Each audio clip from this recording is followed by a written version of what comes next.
Tęsime draugę su Marijampolės savivaldybės visuomenės sveikatos biuru rengiamą rubrikų ciklą Ar žinojai, kad. Artėjant pasauliniai savižudybių prevencijos dienai rugsėjo 10-ąjį, norime atkreipti dėmesį į savižudybių mitus ir faktus.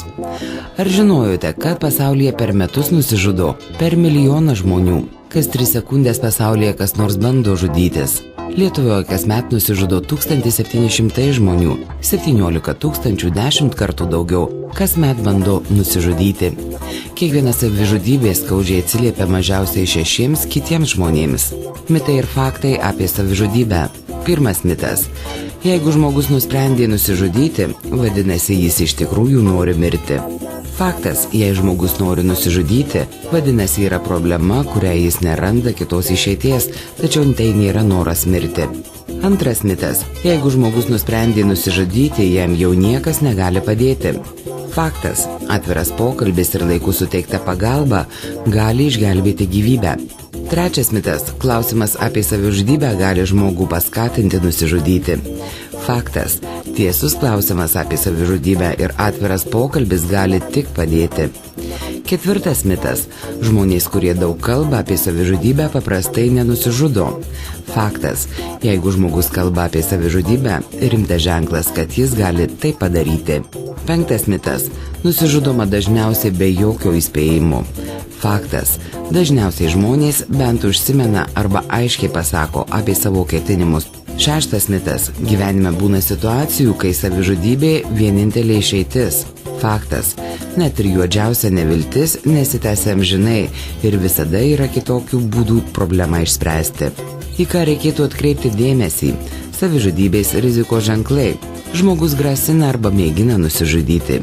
Tiesiai kalba apie savižudybę, netiesiogiai užsimena apie savižudybę, pavyzdžiui, be manęs jums bus lengviau, mano gyvenimas beprasmis, jeigu kartais man kas nors atsitiktų, domisi savižudybės tema ar savižudybės būdais. Ilgą laiką atrodo prislėgtas, tačiau staiga, lyg be priežasties, nuotaika pasitaiso. Kaip padėti? Tiesiai paklauskite, ar žmogus galvoja apie savižudybę. Išgirskite jo istoriją, nevertinkite, tiesiog išklausykite, kodėl žmogui kyla minčių apie savižudybę. Pasirūpinkite tolimesnę pagalbą, padėkite surasti psichikos sveikatos specialistą, poliklinikoje ar privačiai konsultuojantį. Pasitelkite į pagalbą kitus artimus žmonės, draugė bus lengviau įkalbėti žmogų kreiptis pagalbos. Jeigu nepavyksta, patys kreipkitės į specialistus ir pasitarkite, ką daryti toliau. Niekada nenuvertinkite žmogaus ketinimų rimtumo, tai visada rimta. Nepamirškite savęs, neprisimkite visos atsakomybės vienas, pasitelkite į pagalbą ir kitus. Kur kreiptis? Marijampolės psichikos sveikatos centras Sporto gatvė 2 Marijampolėje. Marijampolės pirminės sveikatos priežiūros centras, psichikos sveikatos kabinetai, telefonas 8343 94 041. Jaunimo linija telefono numeris 8800 288 88. Vilties linija telefono numeris 116 123. Informacija parengta remiantis emocinės paramos tarnybos jaunimo linija pranešimu. Nebūkime abejingi greta esantiems, padėdami nelaimingiems artimiesiems, padėsime ir savo. Klausykime, ką kalba mylimi žmonės, užbėkime tragedijai prieš akis.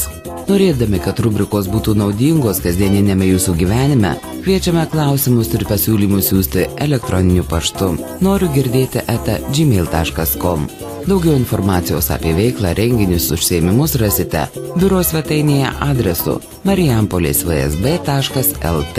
Visos naujienos Facebook paskyroje Marijampolės visuomenės sveikatos biuras. Rūpinkimės savo ir artimųjų gerą savijautą patys, o mes tenksimės naudingą informaciją jums padėti išlikti sveikiems. Iki kitų susitikimų.